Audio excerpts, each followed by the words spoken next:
Pernah nggak ngerasa jauh dari Allah? Malam ini Ustadz Hanan Ataki bakal bahas surah Duhaian Cinta Allah buat hati yang sepi. Yuk, dengarkan dan rasakan iman kamu. Alhamdulillahirrabbilalamin. Alhamdulillahilladzi arsala rasulahu bil huda wa dinil haq liyuzhirahu ala dini kullihi wa kafa billahi syahida. Asyhadu an la ilaha illallah wahdahu la syarika lah. Lahul mulku wa lahul hamdu wa huwa ala kulli syai'in qadir. Wa asyhadu anna Muhammadan abduhu wa rasuluhu la nabiyya ba'dah. Radina billahi rabba wa bi Muhammadin nabiyya wa bil islami dina. Allahumma salli wa sallim wa barik ala sayyidina wa habibina Muhammadin wa ala alihi wa sahbihi wa man tabi'ahu ila yaumiddin. Rabbi syrah li sadri wa yassir li amri wahlul 'uqdatan min lisani yafqahu qawli.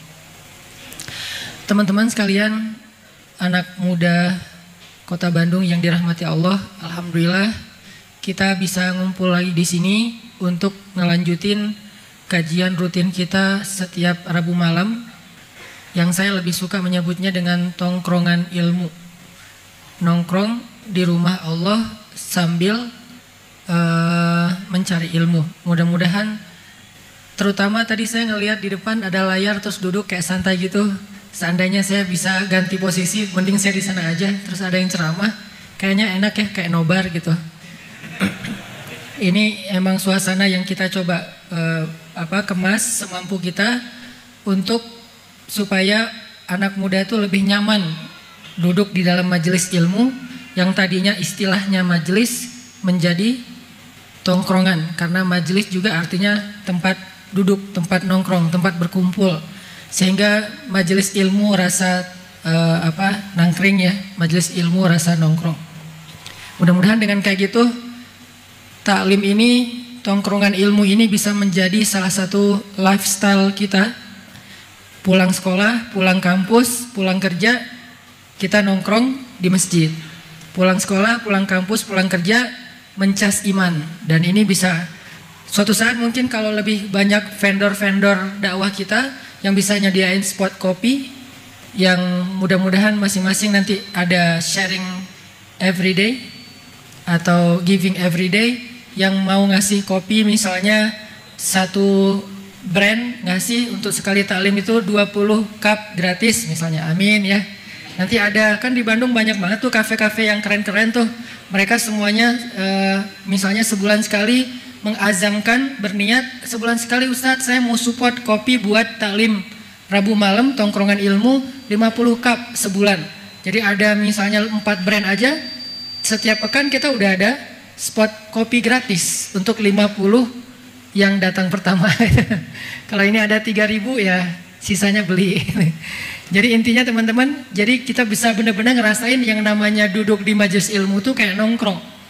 Dan mudah-mudahan jadi keberkahan. Atau buat teman-teman yang misalnya pengen punya usaha-usaha kuliner, nanti bisa kerjasama. Siapa tahu kita bisa nge-support sama-sama dakwah ini sampai dakwah ini benar-benar menjadi lifestyle-nya anak muda, dilakuin dengan pride karena banyak spot-spot yang kerennya, dan rasanya juga bukan rasa yang taklim serius, tapi kontennya sama dengan taklim yang serius. Konten yang saya sampaikan selama 4 tahun terakhir ini sebetulnya sama. Kalau dibahasain dengan bahasa teman-teman taklim yang lain, mungkin bisa diistilahkan dengan istilah rububiyah, belajar akidah, belajar ma'rifatullah. Kan ini istilah-istilah yang common di beberapa majelis taklim ya. Ma'rifatullah, apalagi akidah, ilmu tauhid, terus juga rububiyah, uluhiyah, asma dan sifat. Cuman kita tidak membahas dari istilah-istilah itu. Kita mentranslate istilah tersebut, kita terjemahin kepada istilah-istilah yang lebih sederhana tanpa mengurangi substansinya. Kayak misalnya keep the faith dari judulnya, atau libatkan Allah, atau ngejapri Allah. Ngejapri Allah itu istilah. Kalau dalam bahasa teman-teman dikenal dengan istilah al-unsu billah, berduaan dengan Allah. Jadi berduaan itu kita kayak private banget. Dalam bahasa sosmed ngejapri kan ya. Dan Allah juga ngejapri kita. Salah satu ayat japrian itu ad-duha. Kalau ayat broadcast, ya ayyuhalladzina amanu, itu kan broadcast kan, bukan japrian. Nah ini translate kayak gini tuh sebetulnya bukan merubah konten, merubah substansi, lebih kepada bahasa terjemah supaya kita ngerasa materi yang tadinya kesannya berat jadi ringan. Yang tadinya bentuknya teoritis sekarang menjadi aplikatif dan insya Allah bisa langsung kita pakai dalam masalah-masalah pribadi kita sehari-hari. Jadi kita mencoba untuk jadiin Rabu malam ini dan juga kajian-kajian yang lain jadi youth friendly banget, kajian anak muda banget, yang kalau kita duduk di situ kita kayak nongkrong bareng aja, bareng geng kita, bareng teman-teman, bareng barudak lah, teman-teman main terus ngumpul lagi di sini, teman-teman kampus ngumpul lagi di sini. Tapi bedanya apa? Kalau di tempat lain kita murni ngopi, di tempat lain kita ngobrol, kalau di sini kita mendengar ayat Allah dibacakan, hadis-hadis Rasulullah dibacakan, nasihat-nasihat ulama disampaikan, sehingga ini bisa jadi salah satu fast charging buat iman kita tanpa harus susah-susah, tanpa harus boring, tanpa harus krik-krik, tanpa harus terlalu garing gitu. Jadi mudah-mudahan kita bisa lebih sering lagi ngajak teman-teman kita, geng-geng kita yang ada di tempat main kita buat yuk kita nongkrong di tongkrongan ilmu Rabu malam yang kita keliling di beberapa masjid. Alhamdulillah sekarang ada di masjid yang luar biasa ini. Mudah-mudahan malam ini kita dapat fast charging iman. Teman-teman yang dirahmati Allah, 2 pekan yang lalu, karena pekan kemarin sempat break dulu untuk Idul Adha, 2 pekan yang lalu kita membahas tentang surat Ad-Duha.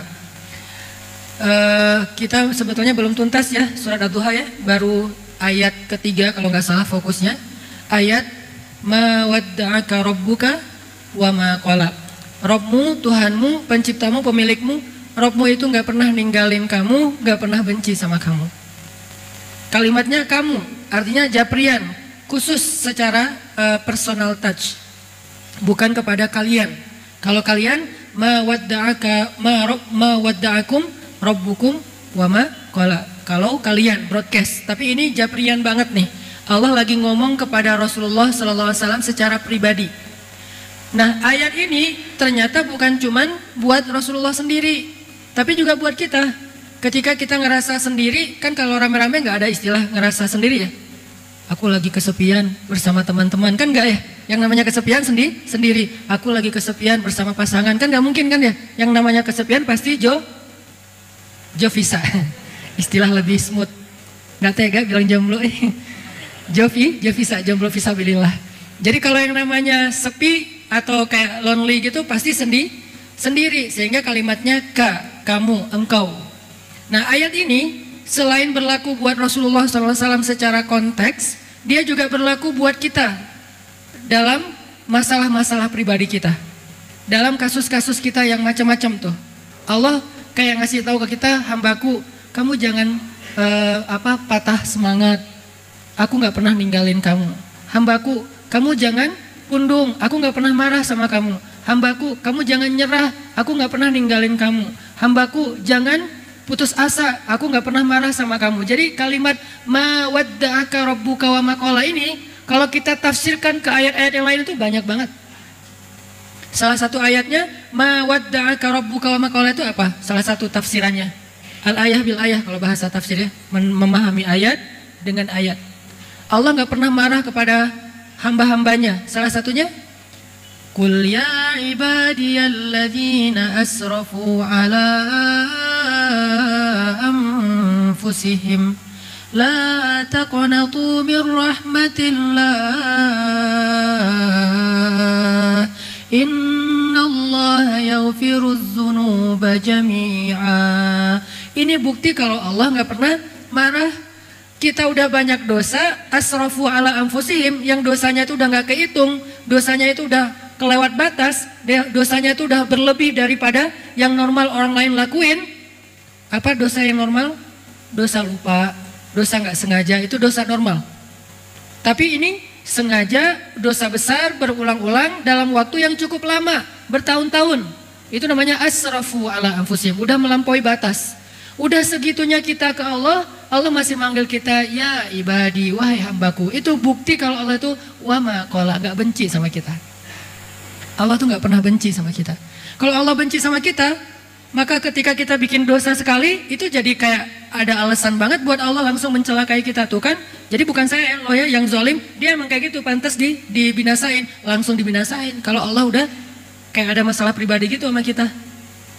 Kan beberapa teologi, beberapa ideologi meyakini bahwa dewa juga kadang-kadang ada masalah dengan hambanya gitu kan, dengan kayak manusia gitu. Ada beberapa mitos lah ya, termasuk mitos di orang Arab jahiliyah bahwa kadang-kadang dewa mereka tuh kayak ada urusan pribadi, ada sebel pribadi gitu, kayak nyimpen gitu sama manusia sehingga balas dendam. Jadi dewanya balas dendam. Kalau Allah tuh nggak gitu, wa ma qala, nggak pernah benci sama kita, nggak pernah benci sama kita. Walaupun kita asrafu, dosanya udah banyak banget, Allah nggak benci sama kita. Bukti nggak benci, Allah masih manggil kita dengan kalimat ya ibadi, wahai hambaku. Padahal kan yang pantas disebut hamba itu kan yang menghambakan diri kan. Yang ibadi itu berarti yang beribadah. Nah kita nggak pernah beribadah, kok dipanggil ibadi? Ini berarti Allah tuh sayang sama kita. Sholat dulu sekian tahun jarang.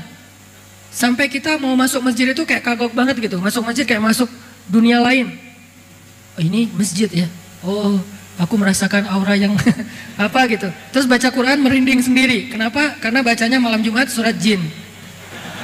Jadi kayak gitu-gitulah. Banyak magic-magicnya, klinik-kliniknya. Kenapa kita kagok banget dengan agama. Mau ngomong agama itu kayak rasanya tuh serius amat. Jadi kayak nggak asik ngomong agama itu, jadi kayak kaku gitu. Seolah-olah kalau kita mau memuji Allah itu malu-malu. Mau bilang alhamdulillah aja malu-malu. Giliran bilang makasih, hatur nuhun, kita nggak pernah malu.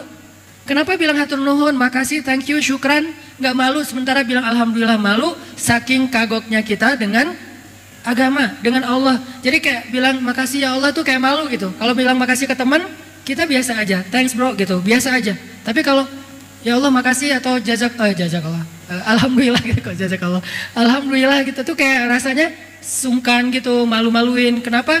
Karena bertahun-tahun kita jauh dari Allah, tapi Allah masih manggil ya ibadi, wahai hambaku. Ini bukti teman-teman kalau Allah itu ma wadda'aka rabbuka wa ma qala. Istilahnya Rob lagi. Kenapa Rob Ustadz? Kenapa enggak Allah? Ma wadda'aka Allahu wa ma qala. Ini kalau kita mau bedah lebih dalam lagi ya. Enggak apa-apa sekali-kali kayak gitu, agak-agak mendalam. Nih ya kalau kita bedah, kenapa ada istilah Rob rububiyah bukan Allah?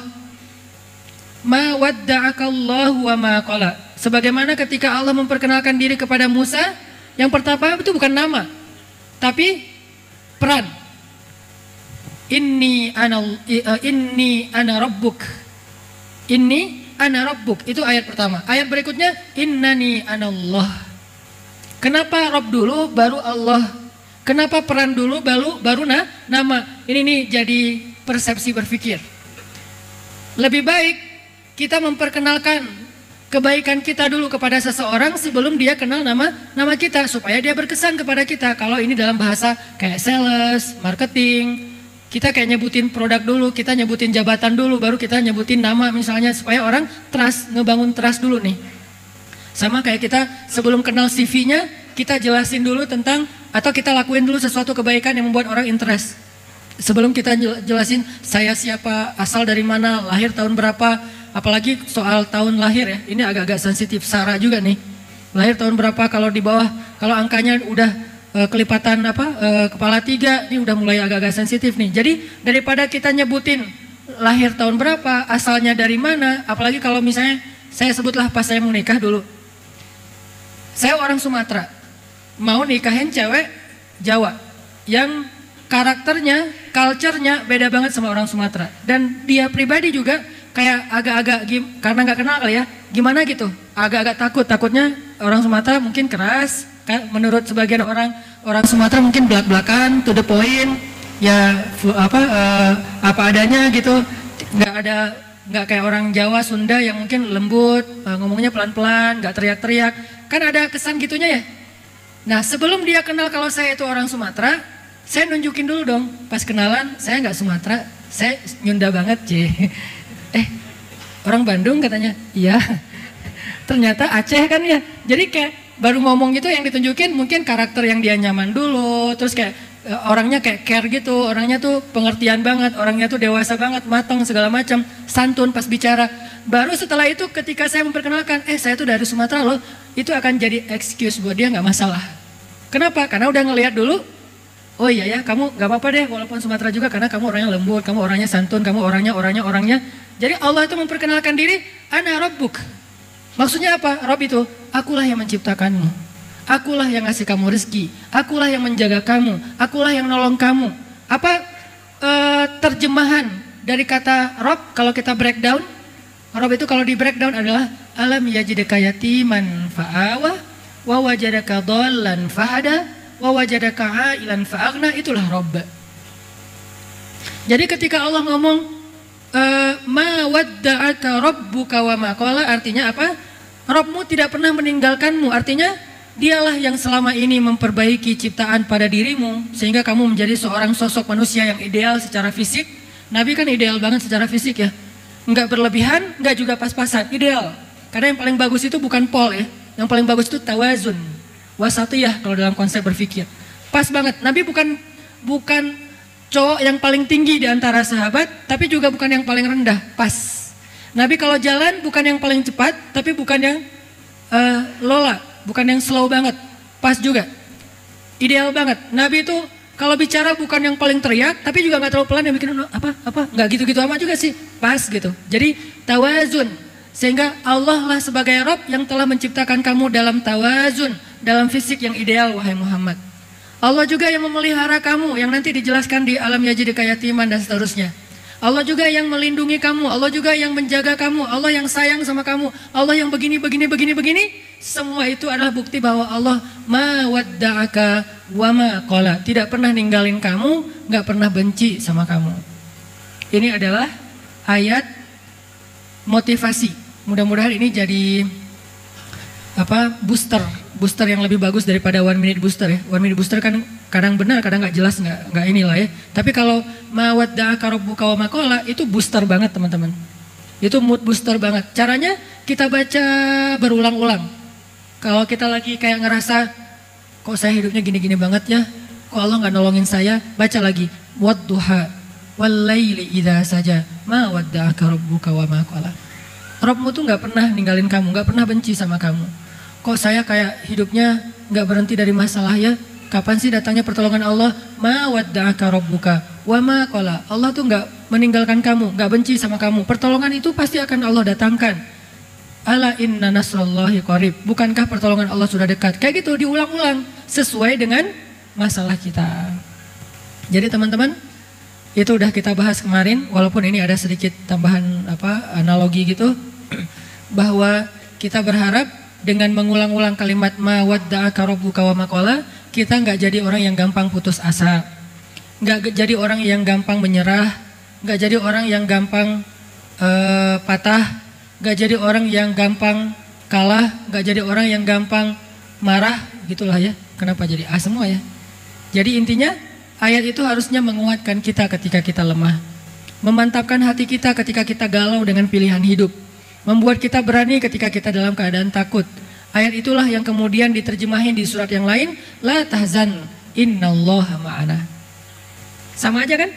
Tuhanmu gak pernah meninggalkan kamu, gak pernah benci sama kamu, dengan kalimat jangan khawatir, karena la tahzan dalam konteks ayat itu khawatir. Jangan khawatir, Allah bersama kita. Jangan khawatir, Allah bersama kita, karena Allah gak pernah marah, gak pernah meninggalin kita. Kan gitu kan ya?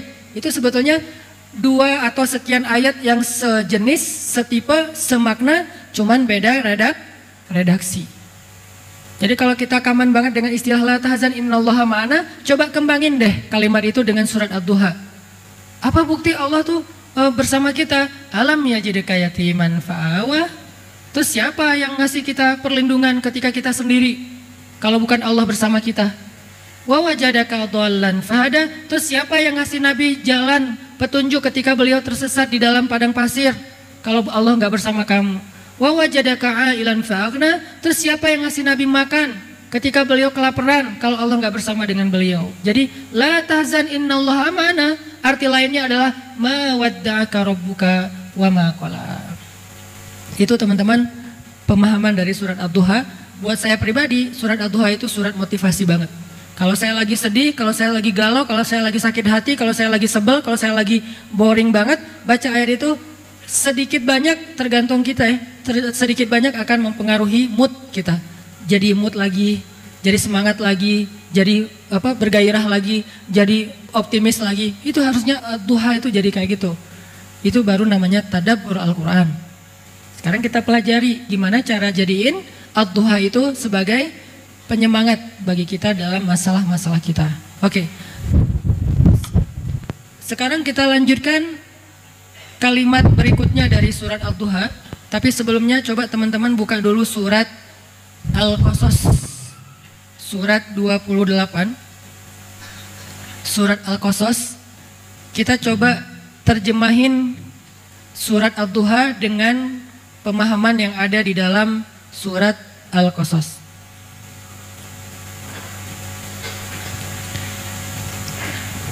Ayat yang malam ini kita akan coba bedah di dalam surat Ad-Duha itu adalah ayat Alam yajidka yatiman fa'awa wa wajadaka dhallan fahada wa wajadaka ailan fa'aghna. 3 ayat ini. Apa hubungan antara 3 ayat ini dengan ayat ketiga yaitu ma wadda'aka rabbuka wa ma qala? Apa hubungannya? Ayat berapa sih yang alam yajidka? Ma wadda'aka rabbuka wa ma qala wal akhiratu khairul laka minal ula wa sawfa yu'tika rabbuka fatarda. Alam yajid. Ayat ke-6 ya.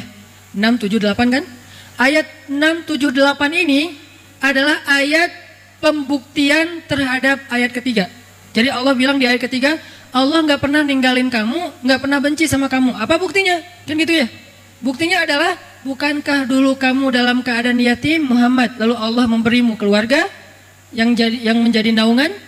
Bukankah dulu kamu pernah tersesat di padang pasir Muhammad, lalu Allah memberi kamu jalan supaya kamu sampai ke tujuan?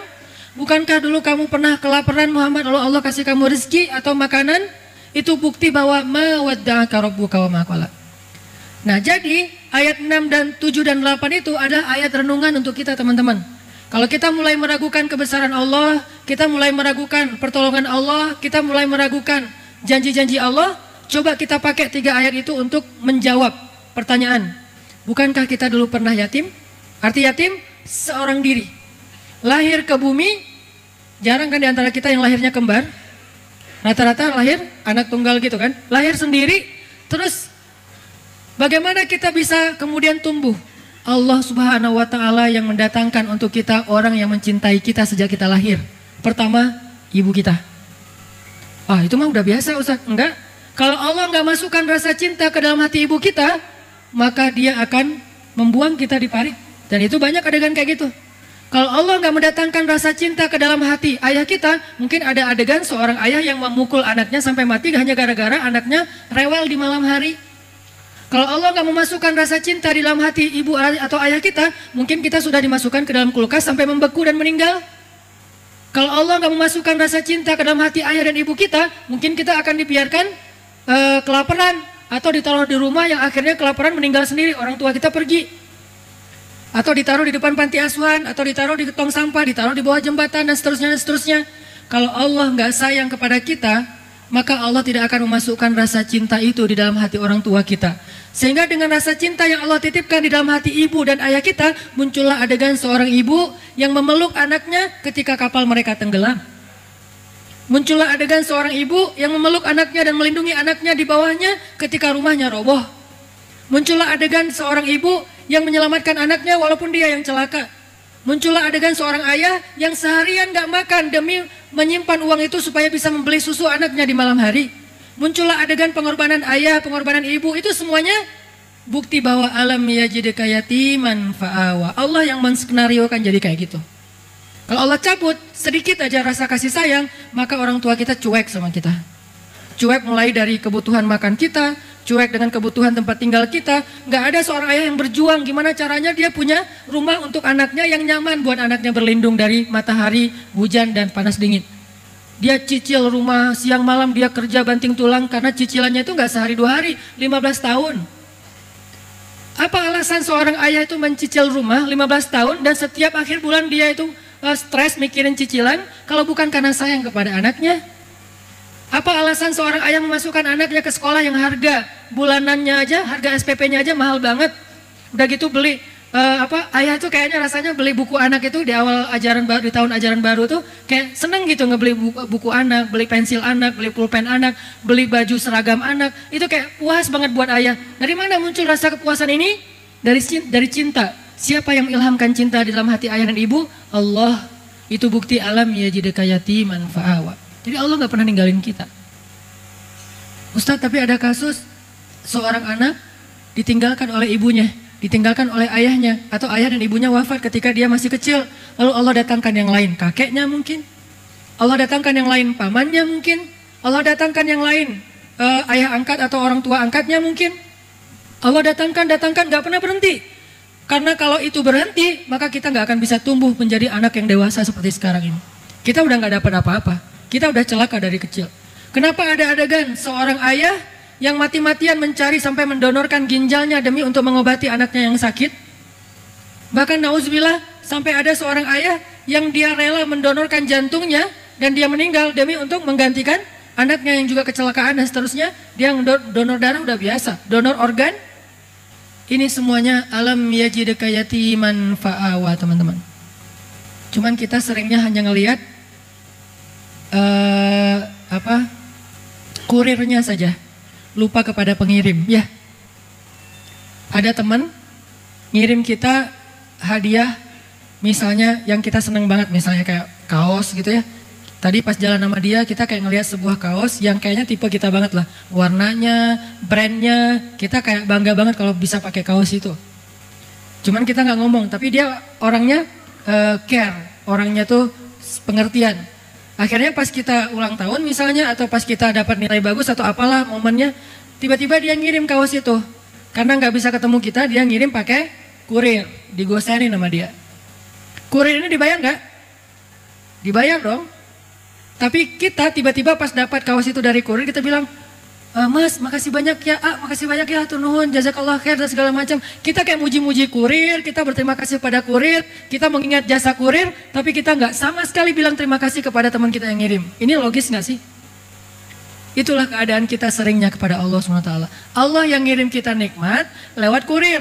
Kurirnya bisa bernama ayah, bisa bernama ibu, bisa bernama keluarga, bisa bernama pasangan, bisa bernama atasan, bisa bernama teman, sahabat.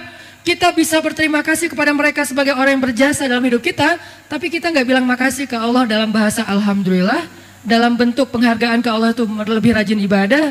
Ini berarti kita lupa siapa yang sebetulnya ngirim kebaikan itu untuk kita. Kita lebih ingat orang yang membawanya, padahal dia juga dibayar.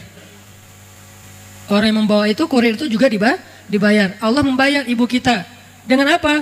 Bahwa setiap tetes susu ibu kita itu adalah kifarat dosa buat dia. Allah membayar ayah kita. Dengan apa? Setiap tetes keringat ayah kita itu kifarat dosa buat dia. Bukan berarti kita nggak perlu berbakti, bukan ya. Tapi maksudnya kalau ke mereka aja kita begitu berterima kasih, terus gimana dengan Allah yang kita Allah itu nggak dapat untung apa-apa untuk dari kita. Harusnya kita lebih bersyukur kepada Allah. Seandainya kita bisa banget menghargai kebaikan kedua orang tua kita. Coba sok kita sebagai anak, kalau dalam doa muhasabah disebut nama ibu kan gampang banget kan berlinang air mata. Kenapa? Karena kita terharu banget dengan pengorbanan ibu kita. Karena kita respect banget dengan pengorbanan ibu kita. Karena kita tahu banget pengorbanan ibu kita. Bisa nggak kayak gitu ketika nama Allah disebutkan? Malah lebih dari ibu harusnya. Idza dzukirallah wajilat qulubuhum. Kalau disebut nama Allah, hatinya tuh wajilat. Arti wajilat itu langsung kayak kayak gitu. Jadi ketika disebut nama ibu itu udah nggak kuat lagi pasti. Sama kayak kita kalau lagi berdoa bareng-bareng muhasabah, ya Allah ampunkanlah ibu saya. Begitu kata ibu disebut langsung luluh hati kita kan. Begitu kata ibu disebut langsung udah nangis, langsung berderai air mata, langsung kita bisa ngelakuin hal-hal yang sebetulnya nggak bisa kita lakuin secara normal. Bisa nggak nama Allah juga gitu dalam hati kita? Wajilat. Kenapa? Karena kita tahu banget kebaikan Allah, jasa Allah, rahmat dan kasih sayang Allah dalam kehidupan kita. Alam yajidaka yatiman fa'awa.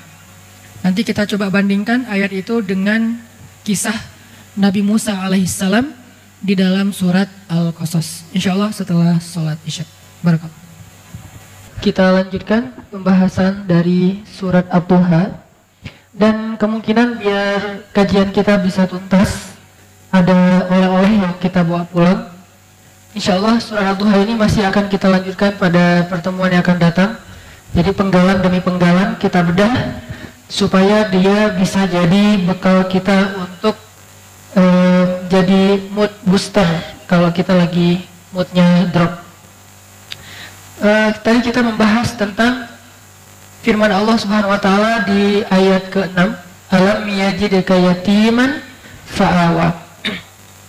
Ini adalah bukti kalau Allah ma wadda'aka rabbuka wa ma qala. Allah tuh nggak pernah ninggalin kita dan nggak pernah benci sama kita. Itu bukti, teman-teman. Ini penting banget untuk kita rasain, untuk kita belajar yakin kalau Allah itu nggak pernah ninggalin kita, nggak pernah benci sama kita. Itu penting banget dalam hidup. Karena itulah yang ngebedain orang beriman sama orang yang nggak beriman.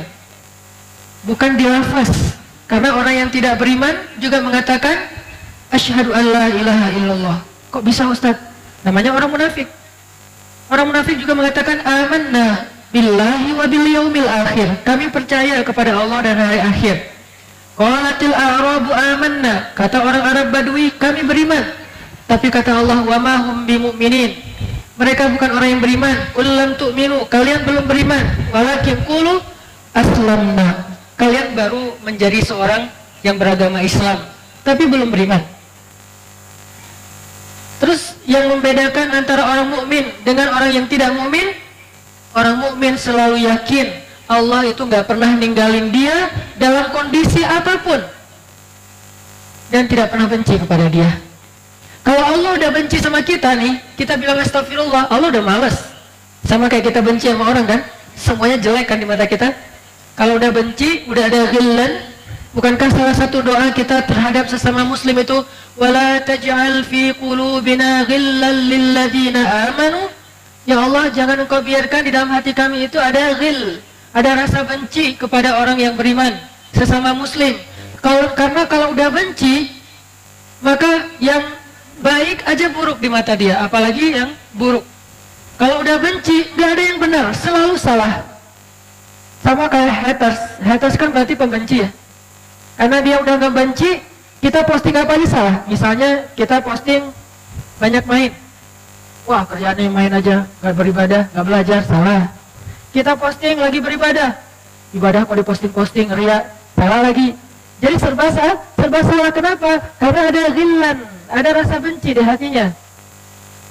Nah, kalau Allah benci sama kita, teman-teman, kita sholat, pasti ada maunya kata Allah, kan gitu kan ya. Lagian Allah tahu banget lah isi hati kita. Sehingga Allah sendiri juga mengatakan di beberapa ayat, termasuk di dalam surat Luqman, ada di antara hamba-hambaku yang mereka seperti orang yang sedang berlayar di lautan, lalu ketika mereka digulung ombak yang seperti gunung, tiba-tiba mereka mengingat aku, memuji aku, berdoa kepadaku dengan penuh khusyuk. Tapi ketika mereka selamat di daratan, mereka melupakan aku. Jadi Allah tuh sebetulnya tahu, kadang-kadang kita tuh modus banget.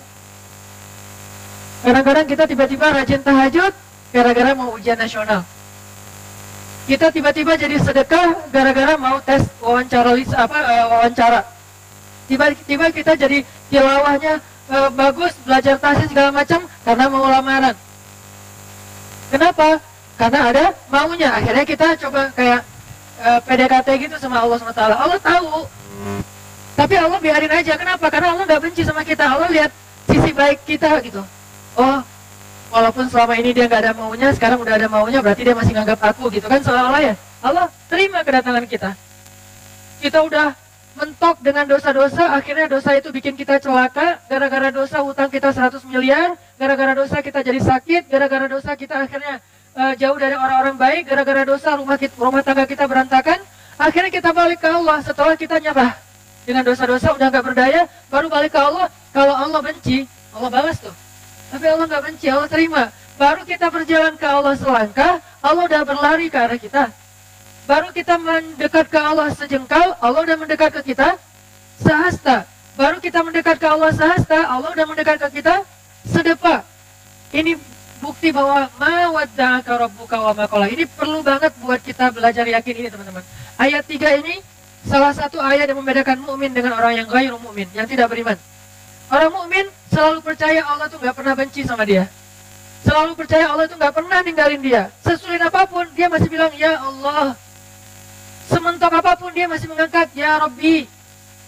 Walaupun dengan logika manusia dia bilang dia udah celaka, tapi dia mengatakan la haula wala quwata illa billah. Hasbi Allah, hasbunallah. Itulah kalimat orang yang beriman karena dia percaya ma wadda'aka rabbuka wa ma qala. Kalau orang yang tidak beriman, negaranya modern, negaranya maju, bangunan-bangunan di negaranya tuh futuristik, kota-kotanya tuh smart city, tapi angka bunuh dirinya tuh paling tinggi. Kenapa? Karena dia putus asa setelah mendapatkan satu masalah kecil, karena dia tidak pernah yakin bahwa Allah sayang sama dia, bahwa Allah pasti nolongin dia, seolah-olah hidupnya sudah selesai dengan hanya masalah sepele. Buat teman-teman yang merasa lemah ketika habis diputusin sepihak, pas lagi sayang-sayangnya, hidup kita belum berakhir. Ada yang nggak pernah mutusin kita, yaitu Allah Subhanahu Wa Taala. Allah nggak pernah mutusin kita. Ma wadda'aka rabbuka wa ma qala. Apalagi lagi sayang-sayangnya sama Allah terus diputusin, nggak mungkin. Kalau makhluk lagi sayang-sayangnya diputusin, mungkin. Dan itu nggak enak banget. Jadi curhat. Itu kalau misalnya lagi kayak gitu diputusin nggak enak banget. Tapi ke Allah nggak bakalan, teman-teman. Kenapa? Karena Allah itu sayang banget. Lebih sayang Allah ke kita daripada ibu kita kepada kita. Nah, ibu kita sayang ke kita juga bagian dari kasih sayang Allah. Ayah kita bagian dari kasih sayang Allah. Pasangan kita bagian dari kasih sayang Allah. Anak kita bagian dari kasih sayang Allah. Sahabat dan geng kita bagian dari kasih sayang Allah. Jadi kasih sayang Allah yang wujud, yang kita lihat adalah lewat orang tua kita, lewat keluarga kita, lewat teman-teman kita. Masih banyak lagi kasih sayang Allah yang kita nggak sadari tapi ada dalam kehidupan kita. Ini yang perlu kita bangun, teman-teman. Ini namanya belajar akidah yang sebenarnya. Karena buat saya pribadi, belajar akidah itu bukan belajar teori. Belajar akidah itu bukan belajar istilah. Mana rububiyah, mana uluhiyah, mana asma, mana sifat. Ini untuk kalangan tertentu ya, kalangan para ulama, para dai. Tapi untuk kita, aplikatifnya, kita nggak harus hafal rububiyah. Kita nggak harus hafal uluhiyah itu bedanya dengan rububiyah apa. Yang penting kita yakin. Baru nanti bonusnya kita belajar teori itu. Tapi kita belajar ya, belajar yakin. Yang sering saya ulang-ulang, bagaimana seorang Bilal bin Rabah dengan satu kata saja itu bisa dia aplikasikan membuat dia tabah menghadapi ujian yang kadang kita nggak sanggup menghadapi ujian kayak gitu. Ahadun ahad. Bagaimana seorang Ibrahim muda, Ibrahim yang masih usia kita gitu, 17 tahun, ada yang bilang 20-an tahun, ketika dimasukkan ke dalam api, mengatakan, hasbi Allah, itu cukup buat dia. Ini namanya belajar iman, belajar yakin.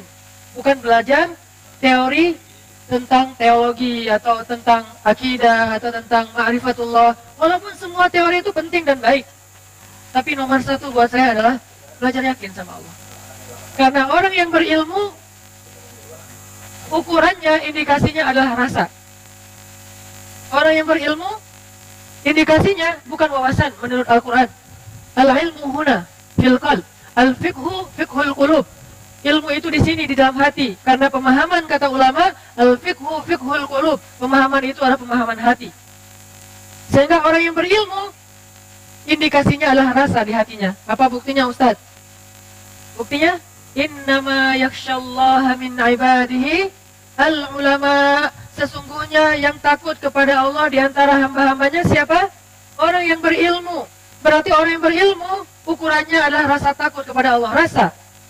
Dan rasa itu adanya di sini. Dan itu namanya iman. Salah satu di antara cabang iman, al-khawf, al-hub, al-raja, al-mahabbah, dan seterusnya, dan seterusnya. Itu bagian dari iman. Al-khasyah, al-khawf, itu semuanya bagian dari iman. Sehingga ketika kita belajar iman, kita belajar akidah, kita belajar ma'rifatullah, artinya kita belajar yakin sama Allah. Sesederhana itu, teman-teman.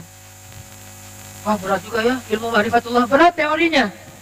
Tapi lebih berat lagi, memasukkan teori itu ke dalam hati. Dan kalau itu berhasil, maka walaupun teorinya kita lupa, apa sih kemarin ayatnya?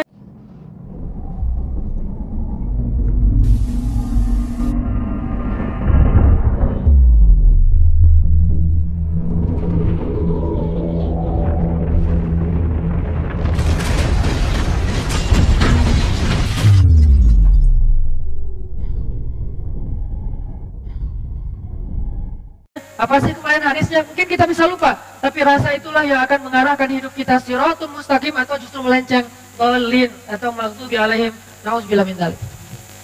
Jadi makanya teman-teman, ayat ma wadda'aka rabbuka wa ma qala, coba kita ulang-ulang, kita hayati, kita belajar yakin, harus sampai ke tingkat nggak mungkin Allah benci sama saya. Nggak mungkin Allah dendam sama saya. Sehingga nggak ada lagi pertanyaan apa sih maunya Allah. Nggak ada lagi pertanyaan Allah nggak fair sama saya. Nggak ada lagi pertanyaan Allah kok gitu sih sama saya. Allah kok nggak adil sih. Nggak ada lagi pertanyaan-pertanyaan seperti itu. Nggak ada lagi pertanyaan-pertanyaan seperti itu. Karena kita yakin ma wadda'aka rabbuka wa ma qala. Allah tuh nggak pernah ninggalin kita, nggak pernah benci sama kita. Kalau kita lapar, ingat Allah, ya Allah saya lapar. Kalau kita galau, ingat Allah, ya Allah pilihkan untuk saya yang terbaik. Yang hijabnya ala Turki atau yang hijabnya ala Arab. Yang pakai cadar atau yang pakai jilbab doang. Kalau kita galau, minta ke Allah, ya Allah pilihkan untuk saya yang pakai pakaiannya kuplukan atau yang pakai kopiah. Kan dua-duanya juga baik ya, insya Allah.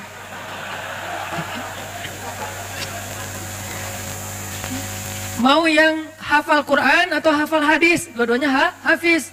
Yang satu hafal Al-Ikhlas, yang satu lagi hafal Innamal a'malu binniyat. Sama-sama hafal Quran dan hadis loh.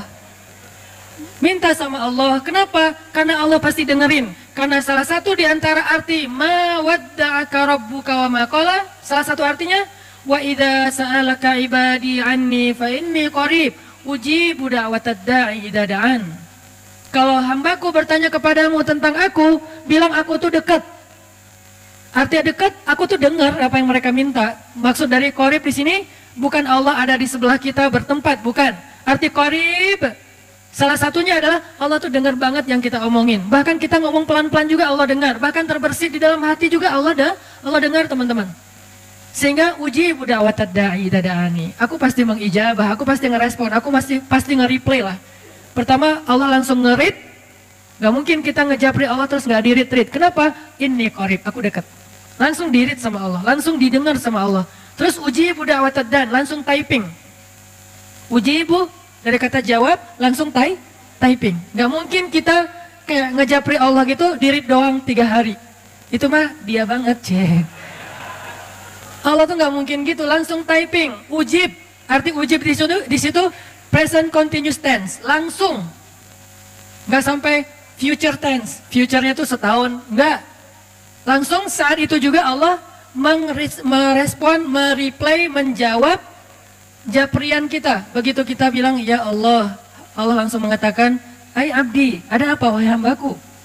Ya Allah, halum ilayya abdi, ya Allah. Dan seterusnya dan seterusnya. Kalau kita ngomong ke Allah, labbaika ya Rabbi, kalau Allah memanggil kita, ada apa wahai hambaku?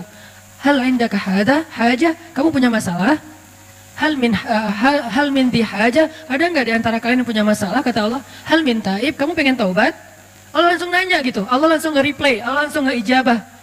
Ini arti dari ma wadda'aka rabbuka wa ma qala. Kalau Allah ninggalin kita, begitu kita berdoa, emang kamu pernah doa? Allah sih nggak dengerin saya doa, karena Allah udah pergi. Enggak, Allah nggak pergi.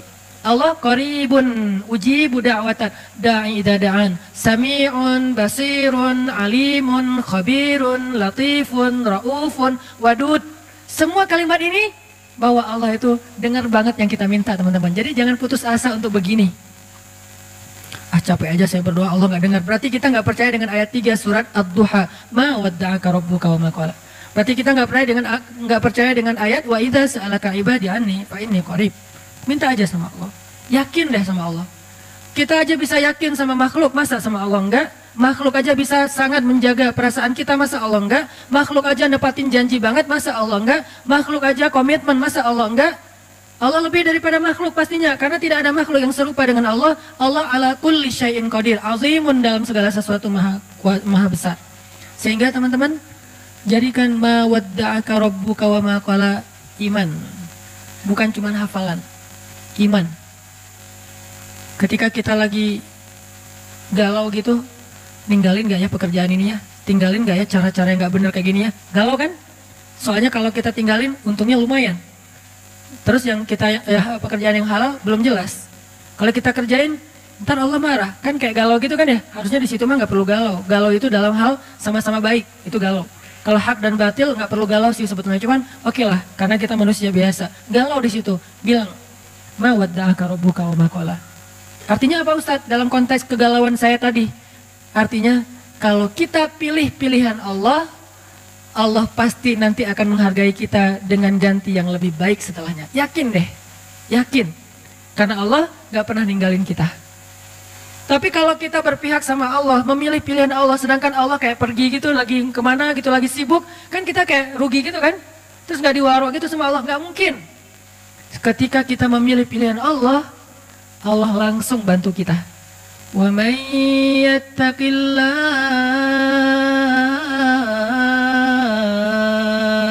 Siapa yang memilih pilihan Allah?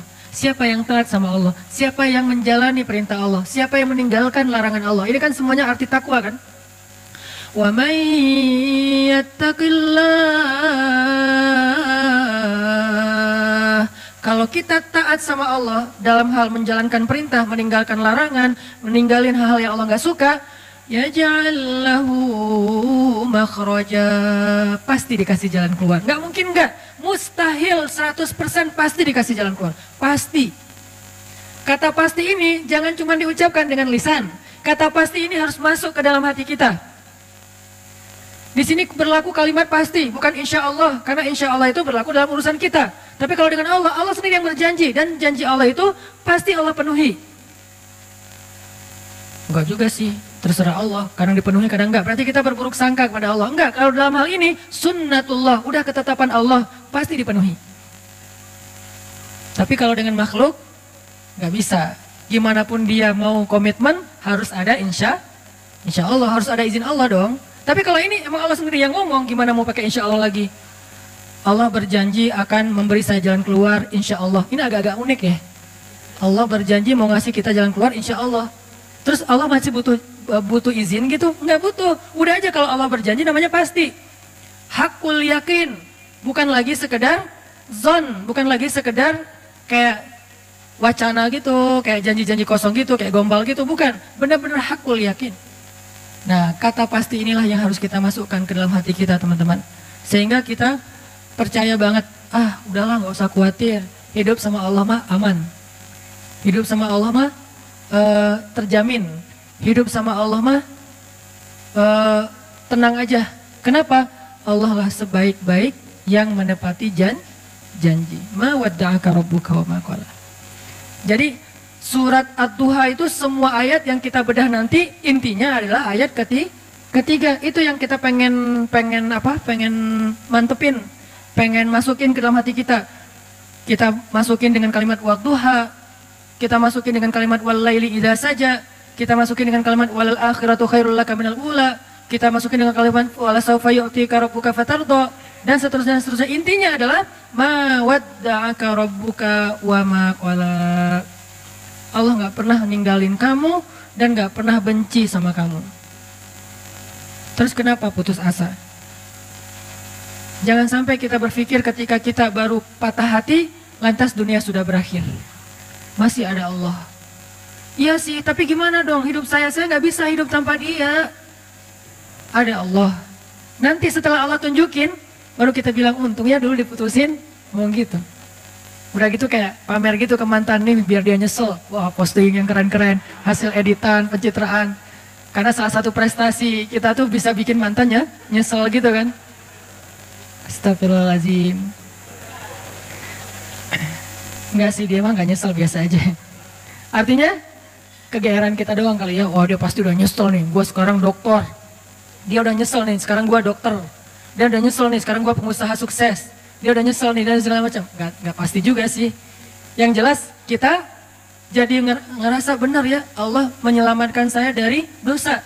Coba kalau gak diputusin dulu, mungkin kita sama-sama udah jadi pembuat dosa yang harus kita bayar mahal. Dosa-dosa kita itu di dunia dan di akhirat. Satu. Oh, gara-gara diputusin sama dia, akhirnya Allah mempertemukan saya dengan orang yang lebih tepat buat saya, bukan lebih baik ya. Karena lebih baik itu berarti kita menjudge. Belum tentu dia jelek, enggak. Yang lebih tepat buat kita. Dan dia juga dikasih yang lebih tepat buat dia. Karena kasusnya banyak teman-teman. Ada kasus seorang ibu yang sakit kanker dirawat di salah satu rumah teduh yang tempat istri saya tuh ditinggalkan oleh suaminya.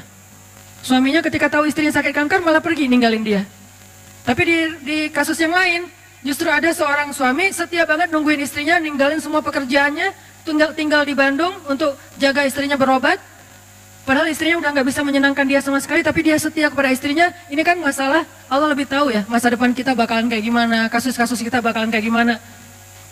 Bisa aja dengan pasangan yang Allah kasih sekarang, dia lebih sabar dengan proses kita dalam pekerjaan, nggak survive, gagal lagi, bikin usaha ini rugi, bikin usaha itu rugi. Tapi dia nggak pernah ngeluh. Bukankah dia lah pilihan Allah buat kita?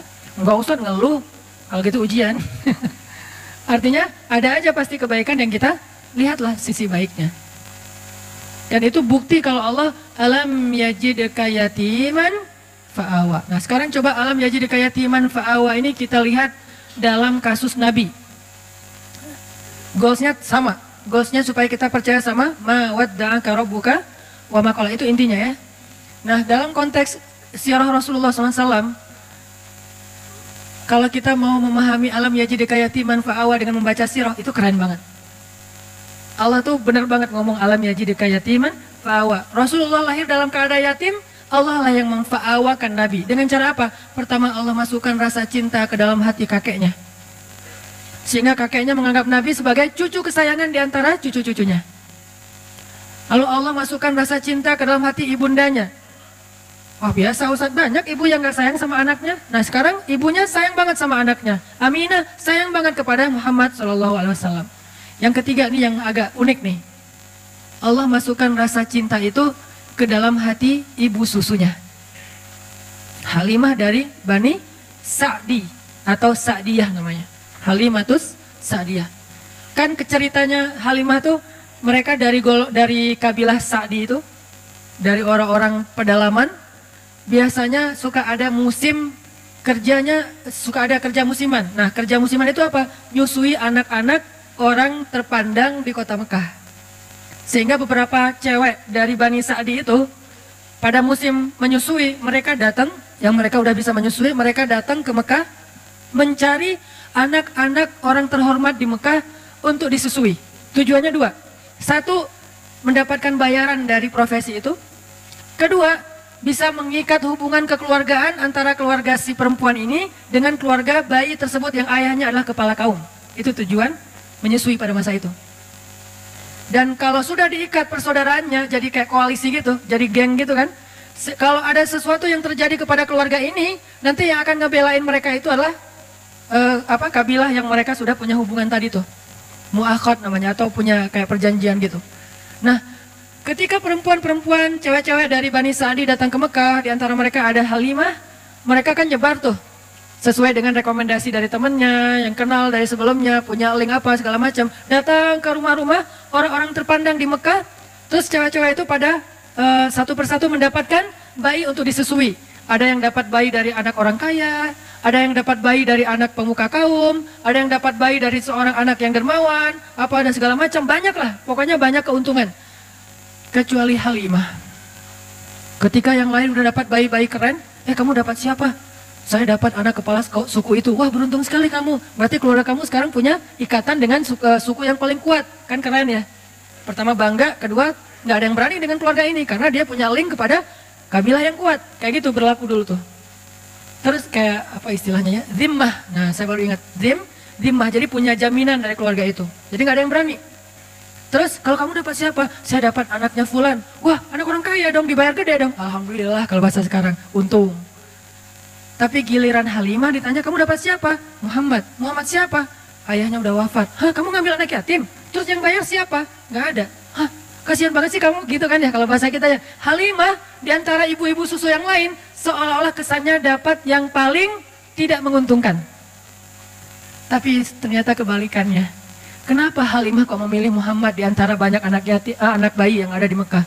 Karena begitu ngelihat Muhammad, Halimah langsung jatuh hati. Itu namanya fa'awa. Allah yang menjadikan Halimah jatuh hati kepada Rasulullah. Langsung jatuh hati.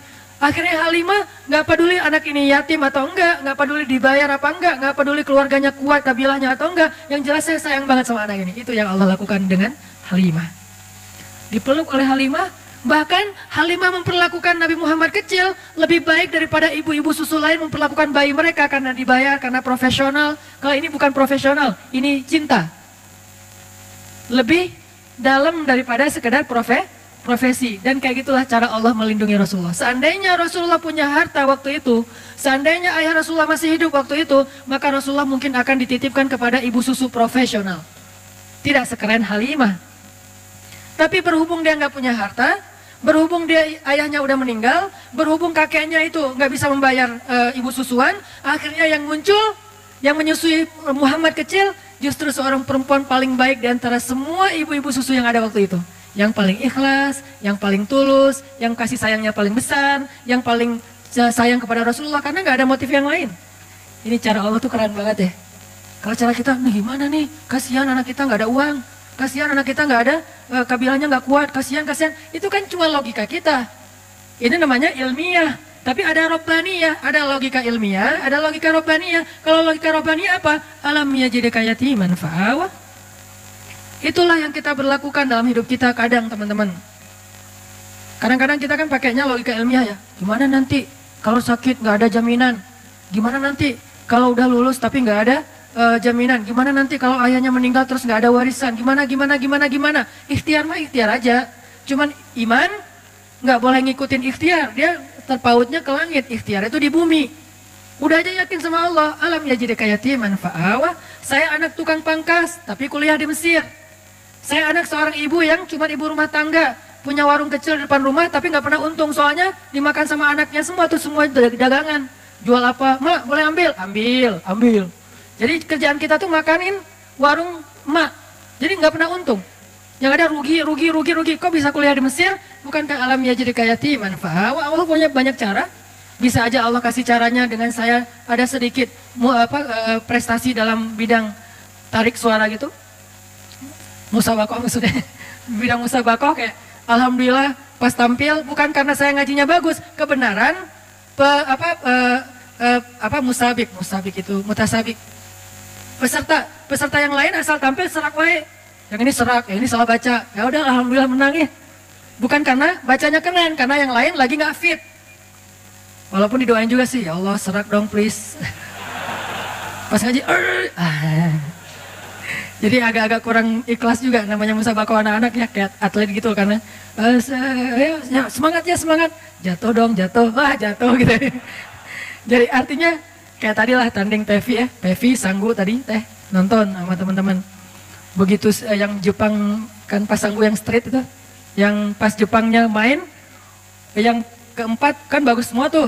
Landingnya bagus, sempurna, skornya 8,7, tinggi-tinggi gitu. Pas yang kelima, oh ya Allah jatuh beneran. Wah akhirnya kita kayak bahagia gitu kan, lawannya jatuh gitu kan, berarti Sanggu bisa naik nih. Sanggu juga jatuh. Jadi kita doa, orang Jepang juga doa. Tapi sama-sama karena mungkin bukan masalah ibadah, ya Allah yang menentukan yang terbaik. Tapi ala kulihal, overall sih keren, pride. Barakallah buat Sanggu dan Pevi streaming. Mudah-mudahan tetap semangat. Oke, balik lagi. Intermezzo. Teman-teman, jadi Allah memilihkan untuk seorang Muhammad kecil, ibu susuan terbaik, justru dengan cara apa? Gak punya modal, gak punya pengaruh, akhirnya dapatlah, gak punya ayah, malah dapat ibu susuan terbaik. Kalau masih ada ayahnya, kalau ada modalnya, kalau punya pengaruh, pasti yang dapat itu ibu susuan yang ada maunya. Ini cara Allah teman-teman. Alam yajidka yatiman fa'awa. Selesaikah di situ? Belum. Selesai era susuan, bahkan Allah memilih untuk Nabi itu tempat beliau tumbuh dan belajar bahasa adalah tempat kabilah yang paling baik. Karena ada beberapa ibu susuan dari kabilah yang banyak, Allah pilih untuk Rasulullah kabilah Sa'diyah. Kabilah Sa'diyah ini apa? Yang ngomong bahasa Arabnya tuh paling lekoh. Yang ngomong bahasa Arabnya paling lekoh di antara orang Arab. Yang paling ningrat gitu kalau ngomong. Saya pernah jalan sekali ke New Zealand. Belum pernah ke London sih, jadi tahu Britishnya lewat New Zealand. Kalau ke Singapura kan beberapa kali lah ya. Bukan karena banyak duit, bukan. Karena transit. Ke Singapura beberapa kali lah ya. Dengar scene English kan beda banget ya. Dengar scene English tuh kayak nggak pakai aturan, nggak pakai grammar, nggak pakai apa, nggak ada lekoh-lekohnya, apa gitu, santai ngomongnya. Tapi terus ada bahasa Inggrisnya American lah, orang Amerika yang slang kayak gitu-gitu. Begitu dengan anak-anak New Zealand kecil-kecil gitu, 4 tahun, 5 tahun ngomong bahasa British, itu lekoh banget, ningrat banget, jadi kayak nonton Harry Potter gitu. Dengerin aja mereka ngomong lekoh kayak gitu, kok bisa lidahnya gitu ya? Ngomongnya gimana sih? Itu anak Indonesia banget loh, wajahnya etnik banget, mukanya Indonesia banget, gak bisa ditipu. Tapi pas dia ngomong, itu udah kayak nonton dengerin Harry Potter. Lekoh banget. Ngomongnya, what-nya aja tuh gimana gitu. Ngomong no-nya aja, kayak dibuat-buat gitu. Tapi kalau kita jadi lucu ya, kalau mereka keren. Nah, Rasulullah tinggal di sebuah kabilah yang ngomong Arabnya tuh paling British. Dalam analogi kita ya, yang ngomong Arabnya bukan sin English, bukan sin Arabic, tapi Britishnya Arabic. Yang paling lekoh, yang paling ningrat, yang diksinya itu yang paling tinggi, sehingga Nabi tumbuh dengan bahasa yang seperti itu di Bani Sa'diyah. Ini skenario dari Allah. Wa wajadaka alam yajidaka yatiman fawa. Kalau sekolah kayak gitu mahal. Sekolah Arabik yang British banget mahal tuh.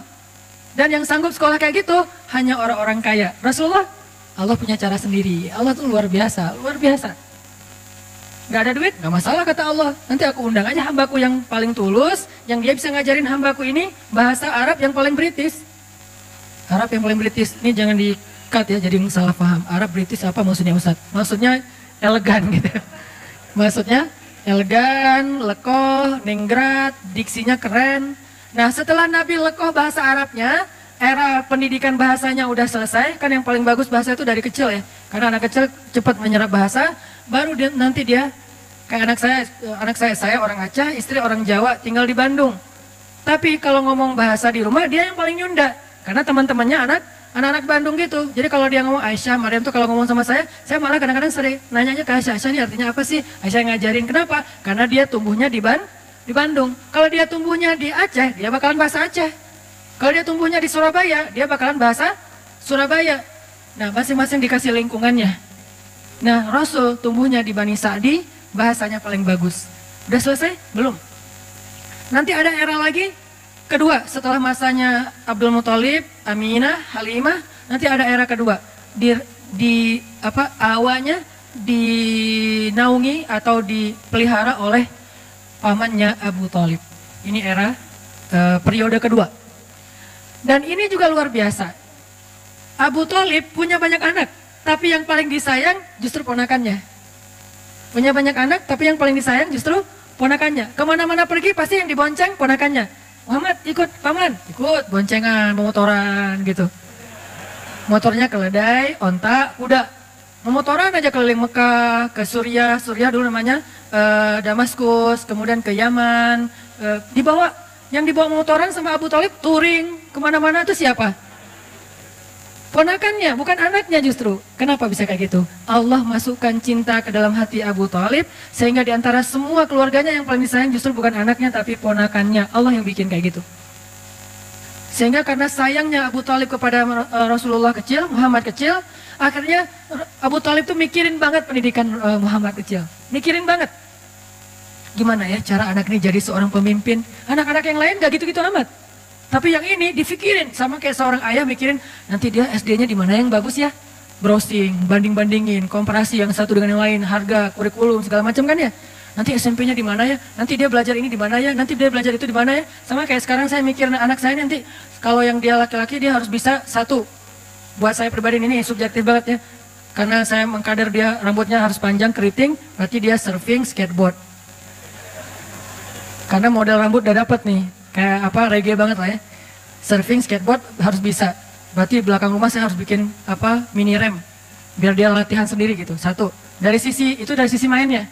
Dari sisi intelektualnya mulai sekarang karena istri memang sama-sama belajar di Mesir diajarin bahasa Arab. Jadi kita kalau ngomong rahasia dengan istri di rumah udah ketahuan sama anak-anak, tahu. Walaupun mereka nggak bisa ngomong bahasa Arab tapi ngerti kalau kita ngomong bahasa Arab. Saya misalnya bilang mau sesekali makan mie instan gitu kan ya. Kan biar anak-anak gak ikut-ikutan, saya ngomongnya rahasia sama istri, pakai bahasa Arab, saya pengen makan makarona gitu ya. Baba mau makan mie instan ya, gitu langsung. Ketahuan, gak bisa rahasia-rahasiaan lagi, atau mau keluar gitu. Kita keluar berduaan yuk, tapi pakai bahasa Arab. Gitulah pokoknya. Enggak. Jadi kita keluar berdua deh, nggak usah bawa anak-anak, pasti ketahuan. Kita mau ditinggal, kata mereka. Jadi karena udah dilatih di rumah dari sisi intelektualitasnya, bahasanya, nggak harus lancar ngomong, tapi ngerti secara listening. Terus Al-Qur'annya, pokoknya bagian saya mah main aja, bagian yang tadi pendidikan, apa segala macam, istri aja lah. Ngafal Quran, ngafal hadis, bahasa Arab, ya udah sama Umi aja deh. Sama Bapak apa? Yuk kita jalan yuk kita main yuk. Bagian seru-seruan gitu. Supaya dia nanti, kalau saya cita-citanya, anak saya tuh, kalau laki-laki, tampilan reggae, tapi instalasi di dalamnya tuh, softwarenya Mekah. Jadi anak main, tapi hafal Quran, pengennya mah. Ya namanya juga orang tua kan ya. Nah Abu Thalib mikir banget buat Muhammad kecil. Gimana anak ini jadi seorang leader, gimana anak ini jadi seorang yang luar biasa, pemimpin umat, itu difikirin sama Abu Thalib. Kenapa kok bisa gitu-gitu amat? Allah titipin Muhammad kepada Abu Thalib. Alam yajidka yatiman fa'awa. Allah yang titipin. Kalau Allah titipin itu udah keren banget, udah pasti. Sehingga di sebelah Ka'bah itu teman-teman, sebelah Ka'bah itu ada sebuah spot, sebuah tempat kongres para ketua kabilah, pemimpin kabilah di Mekah, namanya Darun Nadwah. Itu di sebelah Ka'bah. Kalau sekarang mungkin jadi kayak makam Ibrahim gitu kan, kalau yang pernah umroh, daerah-daerah situ. Jadi sebelah Ka'bah ada tempat orang-orang kepala suku Mekah itu sering bikin kongres. Bikin meeting, bikin apa, ngomongin tentang kota Mekah, ngomongin tentang perdagangan, ngomongin tentang politik, ngomongin tentang perang, dan seterusnya. Semuanya di situ, namanya Darun Nadwah. Nah biasanya setiap ketua kabilah kalau pergi ke Darun Nadwah itu, mereka bawa anak kesayangannya yang laki-laki sebagai kaderisasi. Jadi pendidikan pada masa itu tuh bukan sekolah formal, ikut ayahnya, itu pendidikan pada masa itu.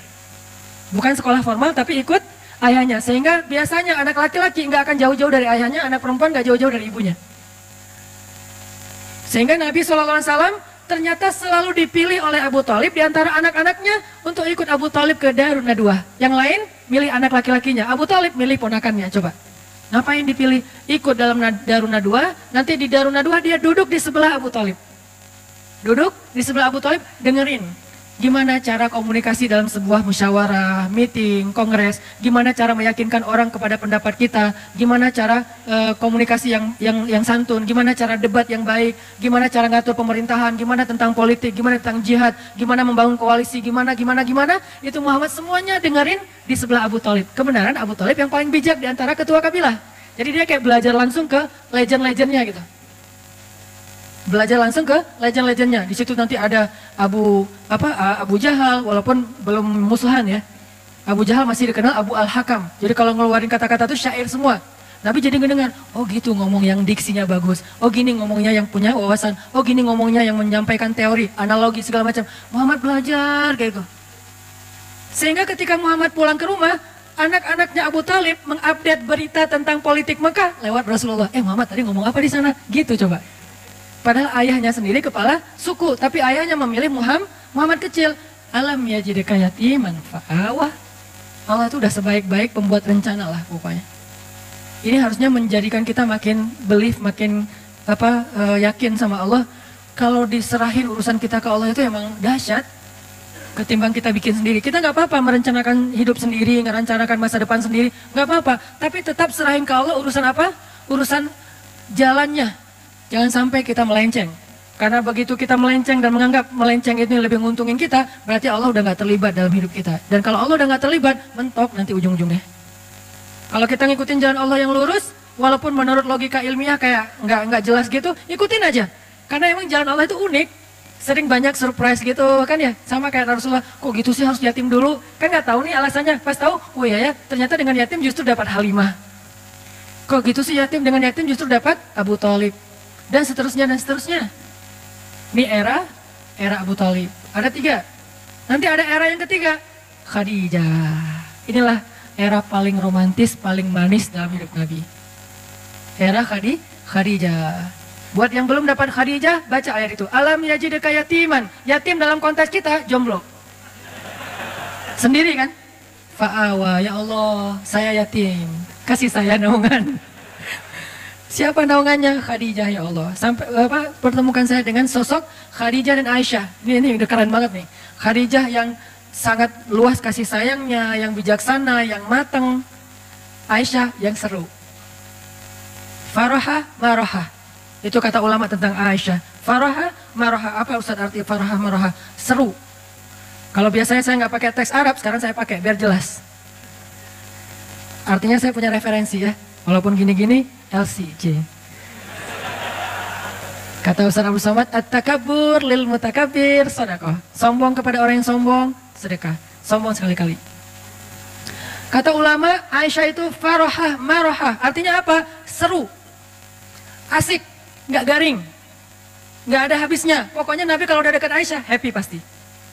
Duduk di sebelah Aisyah, ketawa Nabi sampai kelihatan gerahamnya. Berarti kan happy banget kan? Jarang ada sahabat yang berhasil bikin Nabi ketawa sampai kelihatan geraham loh. Kecuali Aisyah. Dan kata Nabi, Aisyah itu seperti garam. Artinya makanan, mau bumbunya seabrek-abrek, nggak ada garam, tetap aja ada yang kurang. Nabi mau jalan sama siapa aja, ada Abu Bakar, ada Umar, ada Utsman, ada Ali, ada seabrek sahabat. Kalau nggak ada Aisyah, aduh kangen sama Aisyah gitu. Sama kayak kita lagi meeting sama teman-teman, lagi ngumpul sama teman-teman, tiba-tiba sambil meeting, sambil japrian. Yang garing nih nggak ada kamu. Itu tuh Aisyah banget loh. Jadi Allah memelihara Rasulullah SAW itu era yang ketiganya siapa? Era Khadijah, masanya Khadijah. Apa salah satu ayat tentang fa'awanya Rasul di masa Khadijah? Ketika Nabi dalam keadaan pulang takut, dathiruni, selimuti aku, maka Khadijah langsung menyelimuti Rasulullah. Bukan ditaruh selimut terus pergi, itu mah nggak Khadijah.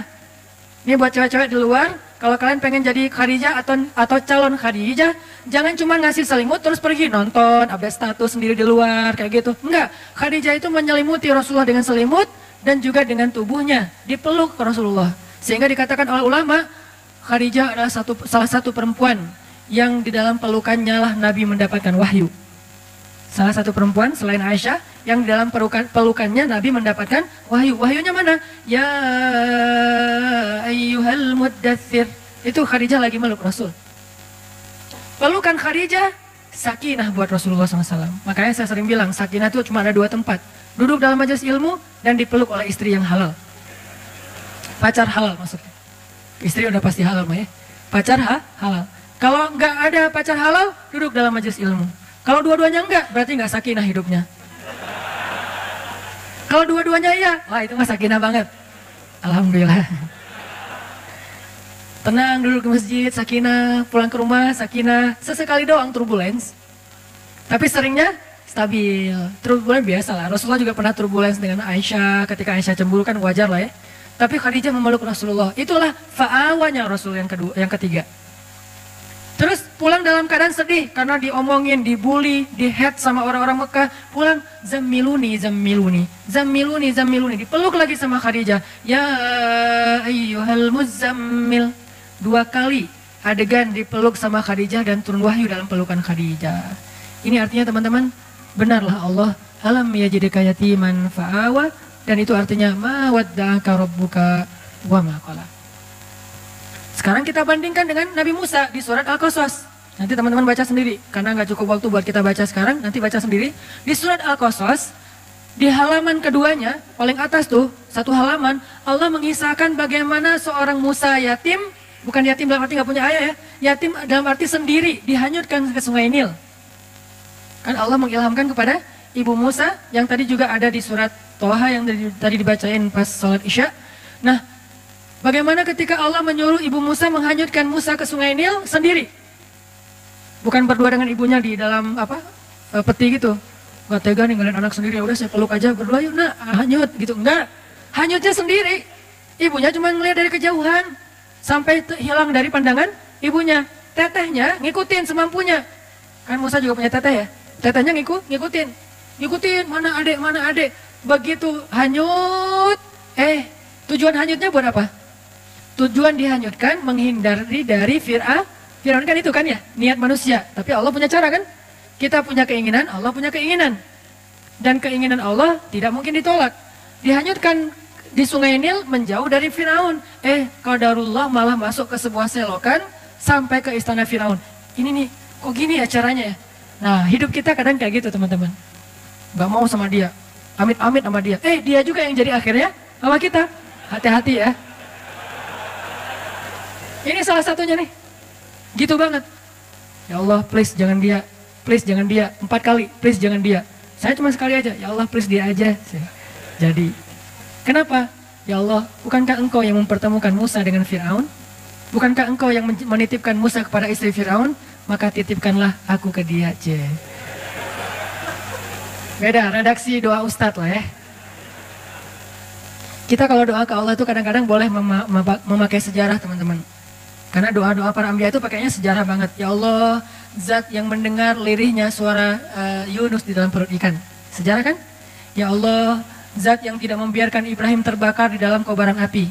Ya Allah, zat yang memberikan Musa jalan keluar ketika berada di depan laut. Ya Allah, ya Allah, ya Allah. Sebutin satu persatu sejarah tentang bagaimana Allah menolong hamba-hambanya, baru yang ujung-ujungnya, tolong saya ya Allah. Itu keren banget doa kayak gitu teman-teman. Nggak hafal Arabiknya, nggak masalah. Pakai bahasa kita sendiri. Tapi baca dulu sejarahnya, jangan salah. Ya Allah, yang menyembuhkan Nabi Sulaiman dari sakitnya 17 tahun. Bukan Sulaiman kata Allah, Ayub. Oh iya ya Allah. Jangan kebalik, udah pakai sejarah pede, salah pula gitu kan ya. Tapi nggak apa-apa sih, Allah maha pengertian lah sama kita ya.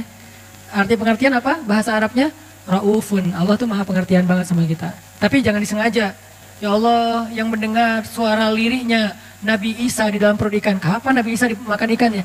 Itu Yunus, hambaku. Ya Allah itu maksudnya. Ya nggak gitu-gitu apa juga. Tapi baca sejarah terus sebutin dalam doa, itu keren banget doa tuh. Ya Allah, yang pada akhirnya memberikan seorang keturunan yang soleh kepada Zakaria. Kan gitu kan ya? Beri saya seperti itu. Dikasih ya Yahya. Ya Allah, pengen banget punya anak yang nanti dia menjadi salah satu tokoh pergerakan yang membangun yang menyebarkan kebaikan agamamu, keadilan kepada orang-orang yang terzolimi. Ya Allah, seperti seorang ayahnya pendiri Turki Utsmani, panjang gitu. Beri saya anak laki-laki. Saya kasih nama Ertugrul Ghazi. Dikasih. Sebutin sejarah, baca sejarah, karena saya senang banget sama sejarah. Buat saya sejarah tuh kayak nonton film. Karena saya hobinya nonton. Daripada saya cuma nonton film entertain, kenapa nggak nonton film sejarah? Nonton film sejarah bisa dalam makna nonton filmnya atau baca bukunya, itu keren banget. Nikmatin banget adegan-adegan sejarah. Makin tebal bukunya, berarti makin detail adegannya. Gini banget ya, wah luar biasa ya. Diulang lagi, biar adegannya tuh menghayati, kemudian disampaikan dalam bentuk storytelling. Sirah, sejarah para nabi. Itu pas kita berdoa baca kayak gitu tuh kayak, kita kayak lagi nostalgia gitu sama Allah.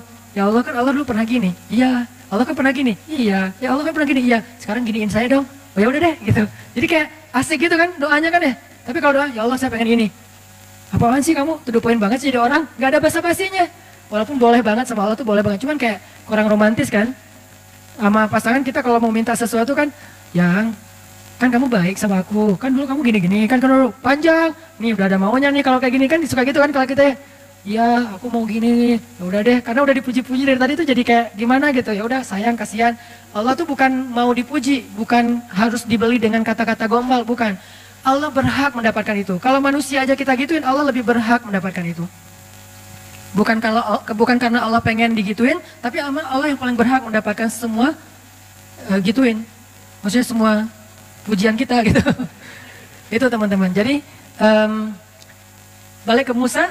Akhirnya hanyut ke sewakan, masuk ke tempat pemandian keluarga besar Firaun ditemukan. Intinya ada kalimat yang tadi saya baca di surat Toha, ini kata kuncinya. Wa alqaitu ilaika mahabbatan minni walitusna'a ala aini. Itu kata kuncinya. Ketika ditemukan oleh keluarga Firaun, diberikan kepada istrinya Firaun, qadarullah istrinya Firaun belum punya anak. Itu skenario Allah. Istrinya Firaun belum punya anak. Begitu ngelihat bayi itu, wa alqaitu ilaika mahabbatan minni. Tiba-tiba aku masukkan mahabbah, cinta dariku ke dalam hati perempuan itu supaya dia mencintaimu, jatuh hati. Ini Allah yang bikin. Itu bukti ayatnya. Wa alqaitu ilaika mahabbatan minni. Aku masukkan cinta dariku kepadamu melalui seorang perempuan yang menemukanmu. Walitusna ala aini. Kemudian kamu dibesarkan di istana itu dengan pengawasan dari aku. Allah yang mengawasi. Walitusna ala aini. Kamu dibesarkan, kamu diperlakukan, kamu diapa-apain di dalam istana. Ala aini, aku yang mengawasi. Coba. CCTV-nya langsung dari langit. Satelit. Ala aini. Ini kalimat jaminan banget loh. Walitusna ala aini. Maka minta kepada Allah, ya Allah, peliharalah saya di bawah pengawasanmu. Sebagaimana engkau memelihara Musa di istana Fir'aun. Sejarah kan? Sehingga ketika Fir'aun mau menyakiti Musa, Allah yang membela. Lewat siapa? Lewat istrinya. Datang Firaun, siapa ini? Pasti bayi Bani Israel nih yang mau dihanyutkan supaya nggak dibunuh.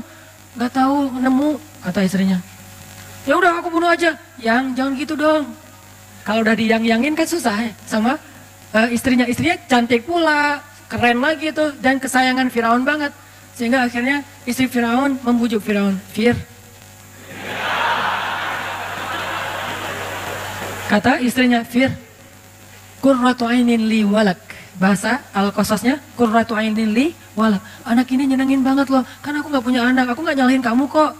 Tapi ternyata Tuhan mengasihi kita, memberi kita gantinya. Ini anak qurratu ainin li walak, nyenengin banget. Kamu seneng kan ngeliat dia? Enggak, qurratu ainin lek laisali.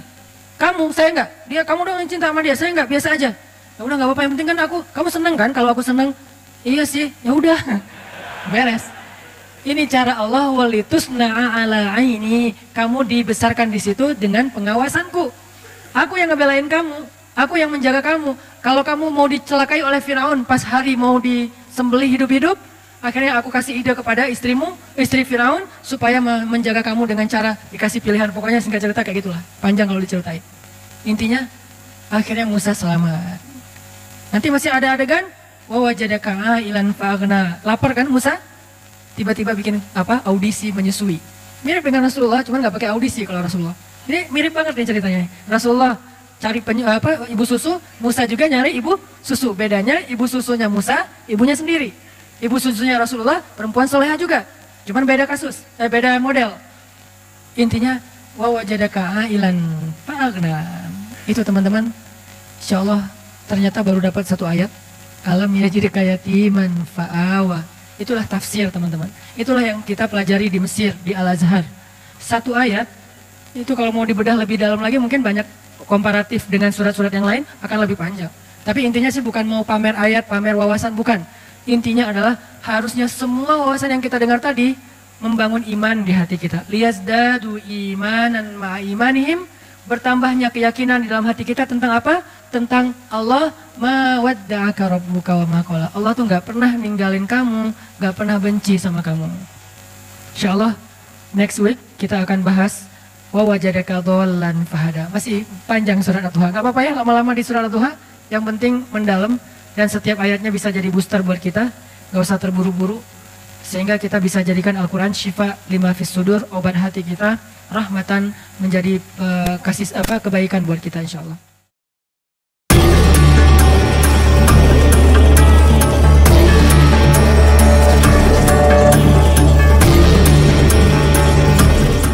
Luar biasa, ini sebuah kajian yang penuh makna dan mengena di hati, terutama untuk anak muda yang sering mencari bentuk baru dalam belajar agama. Pendekatan seperti ini mengemas kajian agama menjadi tongkrongan ilmu dengan suasana santai tapi tetap berbobot, sangat menarik.